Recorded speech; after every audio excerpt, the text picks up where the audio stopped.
Today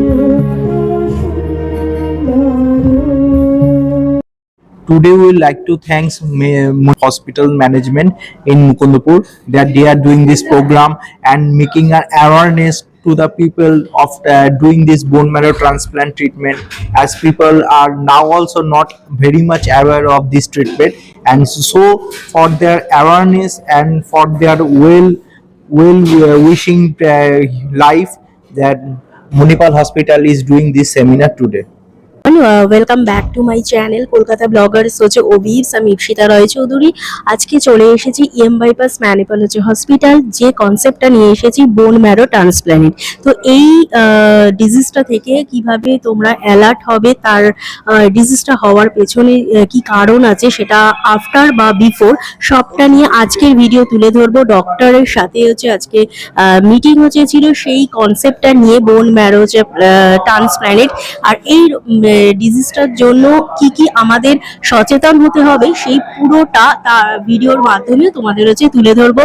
তার জন্য Kolkata blogger অফিসের সাথে থাকো, পাশে থাকো, লাইকস করো, কমেন্ট করো আর শেয়ার করো, আর আমার চ্যানেলটাকে সাবস্ক্রাইব করো। তাহলেই তোমরা এই ভিডিওর মাধ্যমে অ্যালার্ট হয়ে যাবে যে বোন ম্যারো হচ্ছে ট্রান্সপ্ল্যান্ট থেকে আমরা কিভাবে সচেতন হচ্ছি। আর সেটাই আমাদের আজকে কনসেপ্টটা তুলে ধরছে ম্যানিপাল হচ্ছে হসপিটাল বাইপাস মেডিকেল হচ্ছে ব্রাঞ্চ। দেখতে থাকো। প্রতিকূলতাকে জয় করে জীবনের উদযাপন মণিপাল হসপিটাল বাইপাসে বোন ম্যারো ট্রান্সপ্ল্যান্ট যোদ্ধাদের মিলন মেলা। কলকাতা 26শে জুন 2026। প্রতিটি বোন ম্যারো ট্রান্সপ্ল্যান্ট বিএমটি যোদ্ধার সুস্থ হয়ে ওঠার গল্প, সাহস, লড়াই এবং আশার এক অনন্য উদাহরণ। তারই উদ্বোধন হয়ে গেল। এই অনুপ্রেরণাদায়ক গল্পগুলিকে সম্মান জানাতে আজ মণিপাল হসপিটাল বাইপাসে আয়োজিত হলো বিএমটি ওয়ারিস মিট 2026।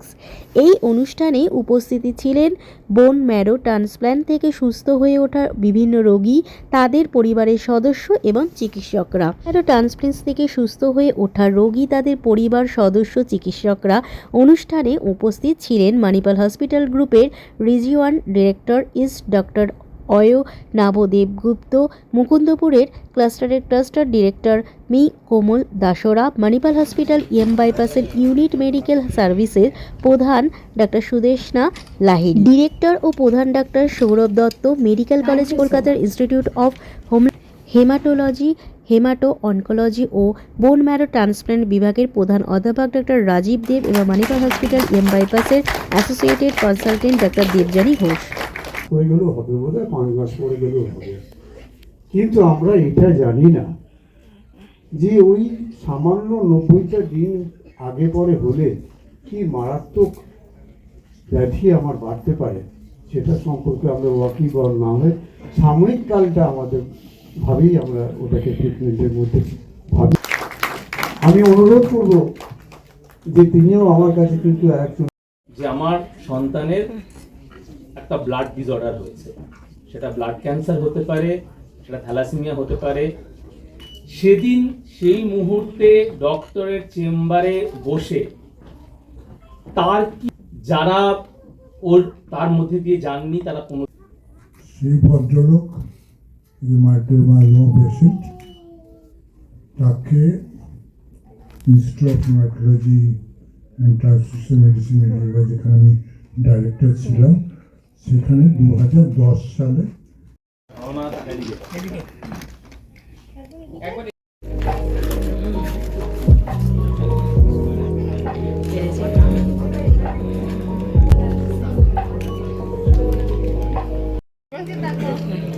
হ্যাঁ, এটা better.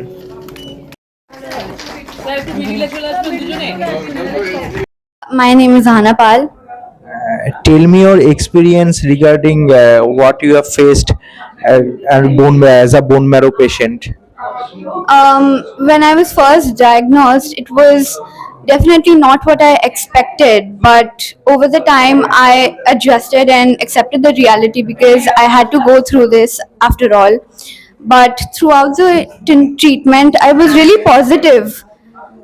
Basically, I did not feel like, oh, my life's going to end right now, or that I'm really upset over this. I had to face it, and so I was doing it very confidently because at the end, it's just a bad phase and it will pass. So I was really confident that I'll beat this. Now your overall experience after overcoming all these things. After overcoming, I'm back to my regular life. I visit the doctors every month for checkups, but other than that, nothing is there that I cannot do. I'm basically healthy and fit and fine right now. Nothing much. And what you want to tell to other patients who are facing this problem? If you're fighting your battle right now, I'd only recommend you to stay positive and do not think of anything else than yourself. You have to put yourself first to overcome this, and that's all what I want to say. Thank you very much. Thank you. চলে এসেছি EM bypass ম্যানিপাল hospital. আজকে যে টপিকটা নিয়ে তোমাদের এই ভিডিওর মাধ্যমে হচ্ছে দেখাবো সেটা পেশেন্টের কাছ থেকেই জেনে নেবো। তো প্রথমে হচ্ছে আপনার নামটা একটু জানতে চাই। আমি প্রিয়দর্শিনী সরকার। আচ্ছা। আমি পেশায় একজন dentist and I was diagnosed with acute myeloid leukemia on 7th June 2025. তো প্রথমেই আমরা জানতে চাই যে এই যে ডিজিজটা থেকে যখন হয়েছিল, যখন জানতে পেরেছেন, কি ফিল হয়েছিল প্রথম মানে ফার্স্ট ডেতে? প্রথম প্রশ্নটাই ছিল আমি কেন, why me? দ্বিতীয় প্রশ্ন ছিল হচ্ছে আমার টেবিলের এই পাশে থাকার অভিজ্ঞতা আছে, আমি পেশেন্ট দেখি, আর কি আমি কোনোদিনও সেটা করতে পারবো না যেটা আমার জীবনের ড্রিম ছিল, টু সার্ভ ম্যানকাইন্ড, সেটা কি আমি কোনোদিনও করতে পারবো না? তৃতীয় প্রশ্ন ছিল আমি কিছুটা, যেহেতু আমি এই পেশার সাথে যুক্ত আছি, কিছুটা আমি জানতাম আমার এই সামনে একটা বিশাল বড় যুদ্ধ আছে, কেমোথেরাপির একটা বিশাল আমাকে ফেস করতে হবে। তো সেখানে আমি আদৌ এই এত বিশাল যে ট্রিটমেন্ট প্রসিডিওর, সেইটা আমি শারীরিকভাবে মানসিকভাবে নিতে পারবো কিনা, এগুলোই ছিল আমার মাথায়। আর সব থেকে বড় কথা হচ্ছে আমার ফ্যামিলির লোক কিভাবে জিনিসটাকে একসেপ্ট করবে। কিন্তু দেখা গেল যে আমার ফ্যামিলি, আমার হাজবেন্ড, তারা আমার এই সব থেকে কঠিন সময় আমার হাতটা কোনোদিনও ছাড়েনি। এই অন্ধকার সময় তারাই আমার জন্য আলোর প্রতিক্রিয়া ছিল। তারপরে তো ডাক্তার দেখালেন, তো দেখানোর পরে যখন এই রোগটা আপনাদের আপনার শরীরে এসেছে, সেই যে জার্নিটা, সেই জার্নিটা যদি ছোট্ট করে আমাদের শেয়ার করেন, আর এইটা থেকে এই রোগটা মুক্তি পাওয়ার জন্য কি দর্শকদের বা অডিয়েন্সকে কি বলবেন, কি অ্যালার্ট দেবেন? একটা কথা হচ্ছে, আমার যখন রোগটা ধরা পড়ে, যেরকম বললাম 7th June 2025, 11 জুন থেকেই আমার কেমোথেরাপি স্টার্ট করে দেওয়া হয়। ইমিডিয়েটলি আমরা খবর নিই, ডক্টর গৌরাঙ্গ সরকার এবং ডক্টর সুমন মল্লিক আমাদের পাশে ছিলেন সেই সময়, ওনার থেকে খবর নিই যে doctor Rajeev Dey is one of the most renowned hemato-oncologist. তো ইমিডিয়েটলি আমাকে ওনার আন্ডারে ভর্তি করা হয়। ভর্তি করার পর আমাকে কেমোথেরাপি দেওয়া হয়। কেমোথেরাপিতে নানান রকমের শারীরিক কষ্ট, চুল পড়ে যাওয়া, মানসিক কষ্ট দিয়ে আমাকে যেতে হয়। কিন্তু স্যার আমার ডক্টর আমাকে একটাই কথা বলেছিলেন যে আমাকে মনের জোরটা বজায় রাখতে হবে, মনের জোর বজায় রাখতে হবে, ওনাদের সাথে সহযোগিতা করতে। আমার মা, আমার 50% ম্যাচ ছিল, তো ট্রান্সপ্ল্যান্টের সময় আরো বেশি কষ্টটা যেন কেমোথেরাপির আরো 4 গুণ বেশি বেড়ে গেল আমার ক্ষেত্রে। সেইখানে প্রচুর পরিমাণে বমি, মাথা ঘোরা, ক্লান্তি, রক্তের চাপ ড্রাস্টিকলি পড়ে যাওয়া, সবকিছুর মধ্যে দিয়েছিল। আমি যেটা রিয়েলাইজ করলাম যে আমরা যেগুলো বইতে পড়ি কিংবা সোশ্যাল মিডিয়া, ইন্টারনেটে যেগুলো দেখি, and facing that yourself is completely a different story.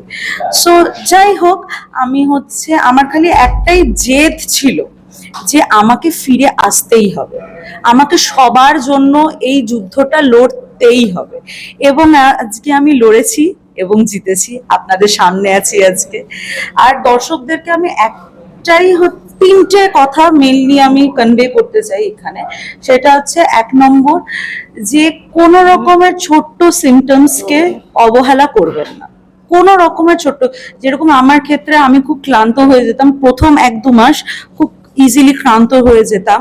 আমার জিঞ্জাইভাল হাইপারপ্লেসিয়া হয়ে গেছিল, মানে মাড়ি ফুলে গেছিল আমার, ঠিক আছে।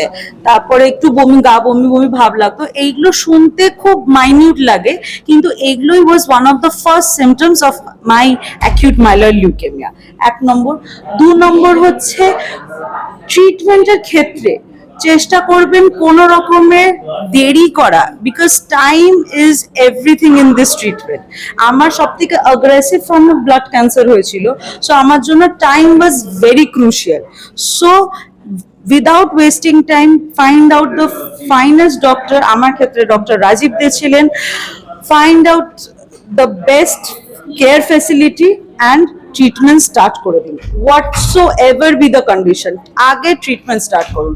অ্যান্ড 3 নম্বর হচ্ছে, সব থেকে important message, a positive mind is always injurious to cancer. Okay, thank you. এটা বিএমটি সার্ভাইভার মিট, আমরা বলছি বিএমটি ওয়ারিয়র মিট।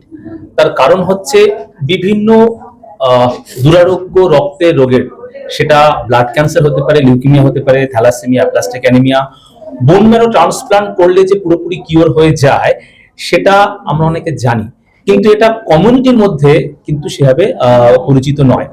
এবং এই যে বিশ্বাস দেওয়া যে বোন ম্যারো ট্রান্সপ্লান্ট করার পরে যে রোগগুলোর কথা বললাম, এই রোগগুলো শুনলেই মনে হয় যে এর আর কোনো উপায় নেই, এবার জাস্ট কয়েকটা দিন বাকি মাত্র, তার নিজেদেরও মনে হয় এবং বাড়ির লোকেরও মনে হয়। কিন্তু সঠিকভাবে চিকিৎসা করার পরে, বোন ম্যারো ট্রান্সপ্লান্ট করার পরে এরা যে নর্মাল লাইফ লিড করতে পারে, এবং সেই সম্পর্কে সবাইকে সচেতন করা এবং সেই কনফিডেন্স দেওয়ার জন্য এই প্রোগ্রাম। এবং সার্ভাইভাররাও কেরা কি হয়, যে তারা মনে করে তাদের জার্নিটা তাদের একা, এবং তারা একা একা নিজের মতো করে লড়াই করছে। এই জন্য সবাইকে ডেকে আনা হয়েছে বিএমটি ট্রান্সপ্লান্ট করার পরে যারা সুস্থ আছেন, যেন নিজেরা পরস্পরকে দেখে সেই কনফিডেন্স পান যে we can live a new normal healthy life.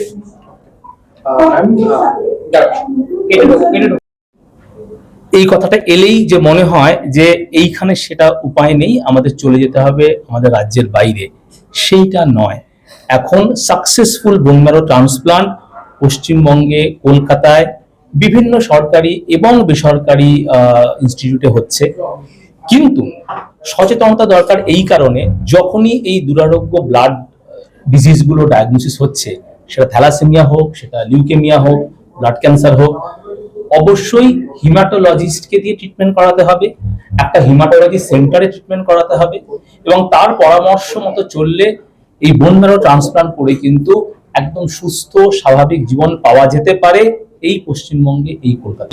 হ্যাঁ, তারা হয়তো এই আবেদনটা রাখবেন, কিন্তু যেটা প্রয়োজন সেটা হচ্ছে যে হিমাটোলজি নিয়ে সচেতনতা বৃদ্ধি করা। ডেফিনেটলি সেই সচেতনতা আগে যা ছিল তার থেকে বেড়েছে, এবং সেটা আরো বাড়িয়ে নেওয়া দরকার। আর যেটা দরকার সেটা হচ্ছে ডেডিকেটেড সাপোর্ট ফর বোন ম্যারো ট্রান্সপ্লান্ট। সেটা করলে আলটিমেটলি কিন্তু এটা একটা কস্ট এফেক্টিভ ট্রিটমেন্ট। কারণ যদি এককালীন খরচ বেশি, কিন্তু যদি এটা করে ফেলা যায়, তাহলে দীর্ঘকালীন খরচ, সে যেই খরচ করুক না কেন, সরকারি খরচ করুক আর কেউ অন দ্য পকেটে খরচা হোক না কেন, সেই খরচ কিন্তু অনেক কম হবে। Thank you. ওরা অলরেডি যখন প্রথমটা মানে রোগটা সম্বন্ধে জানতে পারে, এবং সেই যুদ্ধটা যদি এই যুদ্ধটাতে আমরা না পৌঁছাই, সেই যুদ্ধটা কিন্তু একসময় গিয়ে থেমে যায় মানুষের জীবন। কারণ আমরা জানি যে রোগগুলো দিয়ে আমরা ট্রান্সপ্লান্ট করি, এই যে থ্যালাসেমিয়া, সিকেল সেল বা ব্লাড ক্যান্সার, সেগুলো কিন্তু আলটিমেট কিওর বলতে ট্রান্সপ্লান্ট, কিছু সেগুলোর অন্য কোনো উপায় নেই। যদি আমরা ট্রান্সপ্লান্ট না করি, তাহলে একসময় সেই বাচ্চাটি বা সেই মানুষটির জীবন থেমে যাবে। কাজে মানুষকে এটাই বোঝাতে হবে যে যখন এই যুদ্ধটা শেষ হয়ে গিয়ে আর একটা যুদ্ধের পরে সে নতুন জীবন দেখবে, তার পুরো ফ্যামিলি এই পুরো মানে এই ক্রিটিক্যাল সিচুয়েশনটা কাটিয়ে ওঠার পরে একটা নতুন লাইফ, একটা নতুন জার্নি শুরু করতে পারবে, সেটা দিকে তাদেরকে এগিয়ে দেওয়া, এটাই আমাদের কাজ, এবং এই অ্যাওয়ারনেসটা বাড়ানো, এটার জন্যই আজকের প্রোগ্রামটা। যারা এই যুদ্ধ পেরিয়ে এসছে তারা বোঝাবে, আমরা বোঝাবো, আমরা সবাই মিলে বোঝাবো যে এখনো মানুষের মনে যে ভয় আছে বিএমটি নিয়ে, বা আমি বলবো সবসময় ভয়ও না, মানে হয়তো সেই বোধটাই নেই যে বিএমটি আজকে আমাদের ওয়েস্ট বেঙ্গলে আমরা কতটা এগিয়েছি, বিএমটি নিয়ে কতটা সুযোগ সুবিধা আছে ওয়েস্ট বেঙ্গলে, কি কি সুবিধা আমরা দিতে পারি, সেগুলো সবকিছুই জানানো, এই সবকিছু নিয়ে আজকে প্রোগ্রাম। ডক্টর দেবযানী ঘোষ।